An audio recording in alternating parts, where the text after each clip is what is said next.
Hey, June 24th, 2009. There's nothing like having a great workout with Chip. So I'm just grateful to my workout partner, Chip. It just feels real good. Have a great workout. So kind of cleared my head and things like that. I have had a lot going on. But anyway, I want to talk about two things today. Bernanke, which I might do in a separate video clip. But I want to talk about Warren Buffett. I'm looking right now. I brought up the CNBC website, and Warren Buffett to CNBC, U.S. economy in shambles, no signs of recovery yet.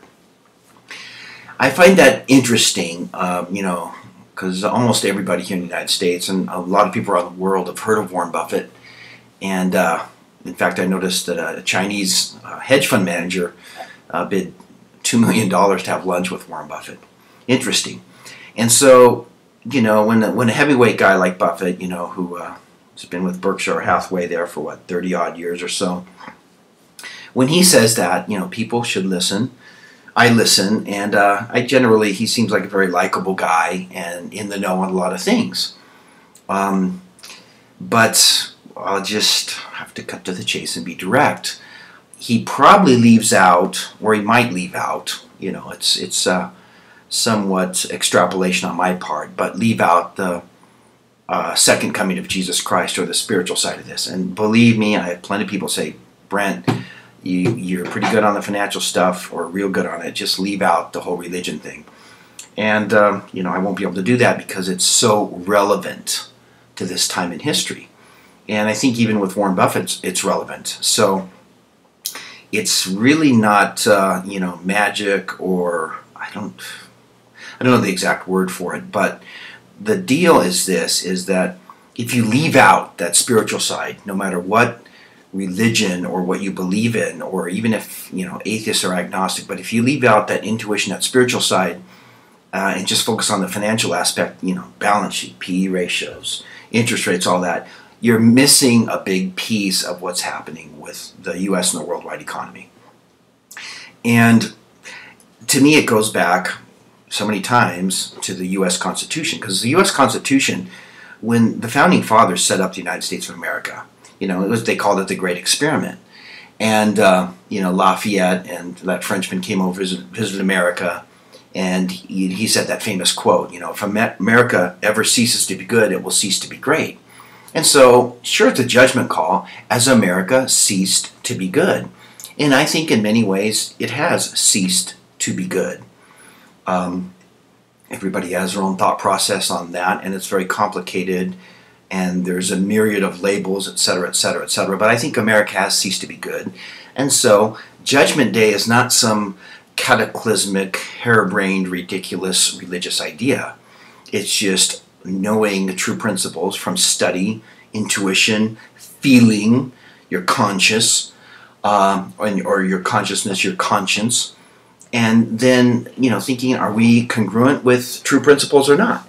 In my estimation, we're not. And that has a market effect on the economy, which is how people live.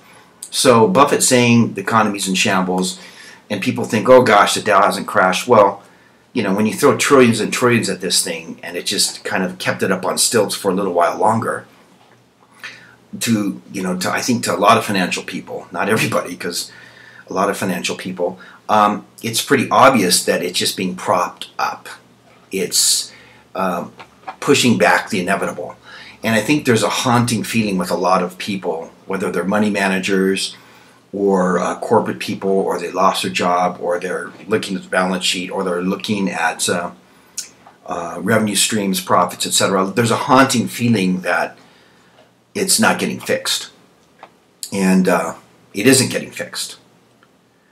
So it's interesting to see Buffett say this, and then Buffett said another thing, because I was watching it. I mean, it's interesting how he's on CNBC and Bloomberg and all those things. I picked him up a little bit on Bloomberg too, talking about, it's going to be bad for a while, but it's going to be better for our children. And I'm thinking, Warren, it might be better for our children, but after a tremendous economic collapse that I don't think Warren envisions. I think he envisions a little bit of it, but he doesn't understand the severity of it.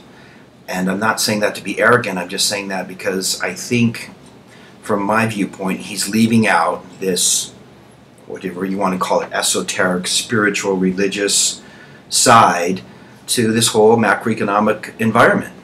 So the only way it'll be better for our children is after this system collapses and we rebuild a new one from the ashes.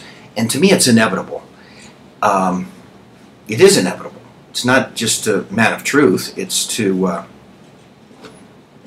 lot of people. And so that's why I tie in so many different things with it. I try to. In my own mind, it's just so clear. It's more a dearth of words on my part to explain it. So June 24th, the economy is going to continue to worsen. And once again, that's why a lot of times, actually I started streaming on YouTube with raw foods. It goes back to food, sustenance. And I know there's this debate, you know, on some of my comment areas about science and religion, and it's pretty interesting to me. But for instance, you know, that Super Size Me movie, remember that? You know, a guy goes to McDonald's and eats junk food 3 times a day for a month, and it almost kills him. Well, conversely, if somebody, you know, ate really healthy foods, natural foods, raw foods, even if they ate, you know, some meat, or even if they did go to fast food a little bit, but if they markedly improved their diet to eat fresh foods, and I believe that uncooked foods are superior to cooked foods in almost every case, then they would experience that increase in health. And so it comes down to science, experimentation. And it's just so obvious to people that try it. Anyway, like working out. I feel better today after having a good workout. So the economy is in shambles. I agree with Warren Buffett on that. I disagree that it'll be better for our children because it's going to be fixed. The only way this whole thing's going to be fixed is this old system will collapse, and it will, inevitably, for sure, de facto, no question about it. And from the ashes, a phoenix will arrive, and some people think it'll be this or that or this. There's a lot of different thoughts on that. But it'll be a new system. There'll be a false new system. But the real new system will be phenomenal, and we are all on earth right now to participate in these massive times of change. And we are in massive times of change. And you'll hear people talk about it, whether it's financial commentary or other people. They'll say it's unprecedented. This is unprecedented in the history of this world. It's unprecedented. Unprecedented. So, once again, back to fundamentals. I continue, you know, growing a few plants here and there, and I'm glad, frankly, the system's up and running, because I want to get crops and growing things even more prepared and really come out of the chute ready to live in the moments that are just ahead when the stores will be closed. That'll happen, and we'll see that. We'll see the stores closed, I think, within 36 months to be safe. It could be 24 months, could be 12 months, but I think we should all be prepared soon for that eventuality. Prepare as if the stores will be closed for an extended period. Pretty simple, pretty obvious, and very wise. Take care. Ciao.